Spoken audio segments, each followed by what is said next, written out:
ഇപ്പോൾ നമുക്കുള്ള സംശയം CCTV ക്യാമറകൾ വെച്ചതിന് ശേഷം എന്ത് സംഭവിച്ചു എന്നാണ്. എന്നാൽ ആ വീടിനു ചുറ്റും റോഡിലുമെല്ലാം CCTV ക്യാമറകൾ വെച്ച ശേഷം വാച്ചറിന്റെ അടുത്ത് നിന്ന് ഒരു ലെറ്റർ പോലും വന്നില്ല. ഈ ക്യാമറകൾ വെച്ച കാര്യം ആകെ അറിയാവുന്നത് 3 കൂട്ടർക്കാണ്. ഒന്ന് പോലീസ്, രണ്ടാമത് ബ്രോഡേഴ്സ് ഫാമിലി, മൂന്നാമത് അവിടുത്തെ അയൽവാസികൾ. ഇത് കഴിഞ്ഞ് 5 വർഷം കഴിഞ്ഞിട്ടും വാച്ചർ ആരാണെന്ന് പോലീസിന് കണ്ടെത്താനായില്ല. പിന്നെന്തിനാണ് ഇങ്ങനെ ഒരു സെക്കൻഡ് പാർട്ട് എന്ന് ചോദിച്ചാൽ തിയറീസ്. ഈ ഒരു കേസ് ന്യൂസ് ചാനൽ വഴി വൈറലായപ്പോൾ ഇത് എത്രയും പെട്ടെന്ന് ക്ലോസ് ചെയ്യാൻ പോലീസിന് ഒരുപാട് പ്രഷർ ഉണ്ടായിരുന്നു. അപ്പോൾ പോലീസ് നടത്തിയ തീവ്രമായ ഇൻവെസ്റ്റിഗേഷനിൽ 3 പേരെ പോലീസിന് സംശയമുണ്ടായിരുന്നു. സോ ആ 3 പേർ ആരൊക്കെയാണെന്നാണ് ഇന്ന് നമ്മൾ നോക്കാൻ പോകുന്നത്.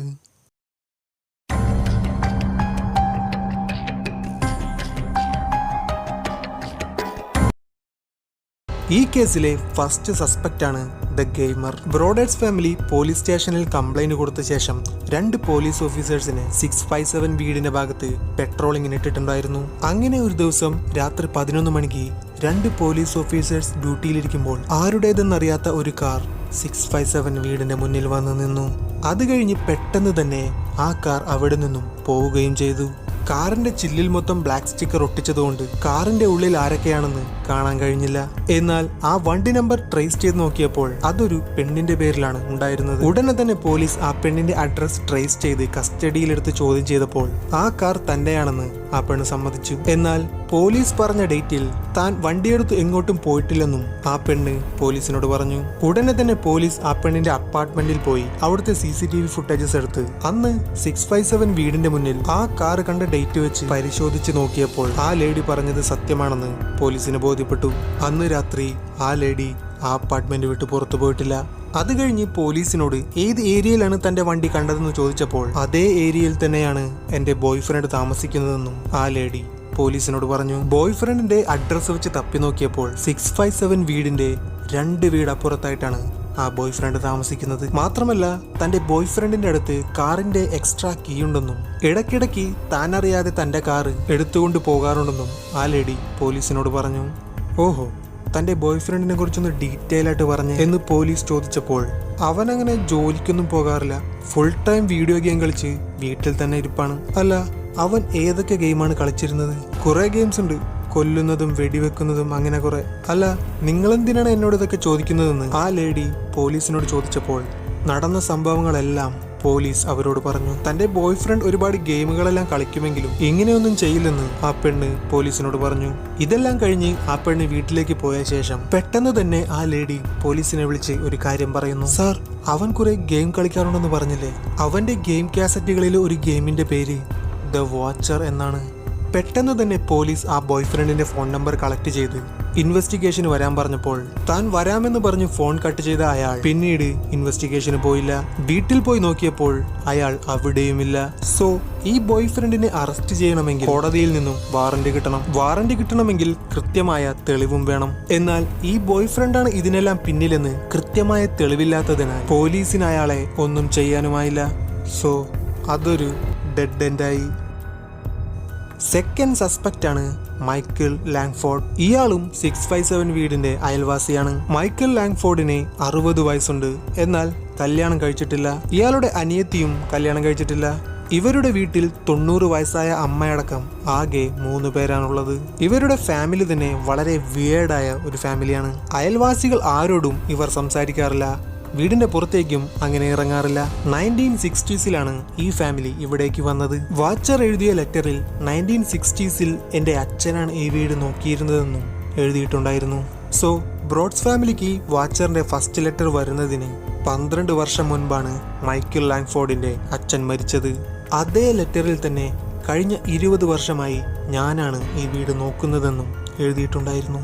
മൈക്കിൾ ലാങ്ഫോർഡിനെ കുറിച്ച് പോലീസ് ഡാറ്റാബേസിൽ നോക്കിയപ്പോൾ ഓൾറെഡി 2 കംപ്ലൈന്റ്സ് അയാൾക്കെതിരെ ഉണ്ടായിരുന്നു. ആ കംപ്ലൈന്റ് കൊടുത്തത് അവിടുത്തെ അയൽവാസികൾ തന്നെയാണ്. മൈക്കിൾ രാത്രി ഓരോരുത്തരുടെ വീട്ടിൽ ചെന്ന് അവരറിയാതെ ജനലിലൂടെ അവരെ നോക്കിക്കൊണ്ടിരിക്കും. ജനൽ തുറന്ന് മൈക്കിളിനോട് എന്ത് വേണമെന്ന് ചോദിച്ചാൽ ഒന്നും മിണ്ടാതെ അയാൾ തിരിച്ചു പോകും. ഇതായിരുന്നു ആ കംപ്ലൈന്റ്. ബ്രോഡ്സ് ഫാമിലി 657 വീട്ടിലേക്ക് വന്നപ്പോൾ അവിടെ വെച്ച് അവരുടെ കുട്ടികളുടെ പേര് വിളിക്കുന്നത് ഉറപ്പായും മൈക്കിൾ കേട്ടിട്ടുണ്ടാവും. കൂടാതെ വാച്ചർ അയച്ച സെക്കൻഡ് ലെറ്ററിൽ ഈ കുട്ടികളുടെ പേരും മെൻഷൻ ചെയ്തിരുന്നു. പോലീസ് മൈക്കിളിനെ ചോദ്യം ചെയ്തപ്പോൾ തനിക്കിതിനെക്കുറിച്ചൊന്നും അറിയില്ലെന്ന് മൈക്കിൾ പറഞ്ഞു. മൈക്കിളിന്റെ ഫാമിലിയും ഇൻവെസ്റ്റിഗേഷനും വളരെ വിയേർഡായാണ് റെസ്പോണ്ട് ചെയ്തത്. അതിനുശേഷം പോലീസും മരിയ ബ്രോഡ്സും ഡെറിക് ബ്രോഡ്സും ചേർന്ന് ഒരു പ്ലാൻ ഉണ്ടാക്കി. ഞങ്ങളുടെ 657 വീട് കുറച്ചു ദിവസത്തിനുള്ളിൽ പൊളിച്ചു പണിയാൻ പോവുകയാണ്. അതുകൊണ്ട് കുറച്ചു ദിവസം ഭയങ്കര സൗണ്ട് ഉണ്ടാവും, ഡിസ്റ്റർബൻസ് ആയി എടുക്കരുത്. ഇങ്ങനെ എഴുതിയ ഒരു ലെറ്റർ മൈക്കൽ ലാങ്ഫോർഡിന് മാത്രമായി ഇവർ അയച്ചു കൊടുത്തു. ഇപ്പോൾ വീട് പൊളിക്കാൻ പോകുന്ന ഈ കാര്യം ഇവരെ കൂടാതെ മൈക്കിളിന് മാത്രമേ അറിയൂ. സപ്പോസ് നിങ്ങളുടെ വീട് പൊളിക്കാൻ പോവുകയാണല്ലേ എന്ന് വാച്ചറിന്റെ അടുത്തു നിന്നും ഒരു ലെറ്റർ വന്നാൽ മൈക്കൽ ലാങ്ഫോർഡിനെ അറസ്റ്റ് ചെയ്യാനായിരുന്നു പോലീസിന്റെ പ്ലാൻ. എന്നാൽ വാച്ചറിന്റെ അടുത്തു നിന്നും ഒരു റെസ്പോണ്ടും ഉണ്ടായില്ല. ഇവരുടെ ഈ പ്ലാൻ ഫെയിൽ ആയപ്പോൾ ഇതിനു മുൻപ് വാച്ചർ അയച്ച എല്ലാ ലെറ്ററുകളും പോലീസ് വീണ്ടും എടുത്തു പരിശോധിച്ചു. അങ്ങനെ പരിശോധിച്ചപ്പോൾ പാർഷ്യൽ DNA, അതായത് പകുതി DNA പോലീസിന് കിട്ടി. അത് വെച്ച് ടെസ്റ്റ് ചെയ്തപ്പോൾ അതൊരു പെണ്ണിന്റെ DNA ആയിരുന്നു. അപ്പോൾ പോലീസിന് സംശയം മൈക്കിളിന്റെ അനിയത്തി എബി ലാങ്ഫോർഡിലേക്കായി. എബി ലാങ്ഫോർഡ് വെള്ളം കുടിച്ച് ഉപേക്ഷിച്ച ഒരു ബോട്ടിലെടുത്ത് അതിലെ DNA എടുത്ത് ടെസ്റ്റ് ചെയ്തപ്പോൾ അതും മാച്ചായില്ല. സോ ഈ അന്വേഷണവും ഡെഡ് എൻഡിൽ ചെന്നു നിന്നു.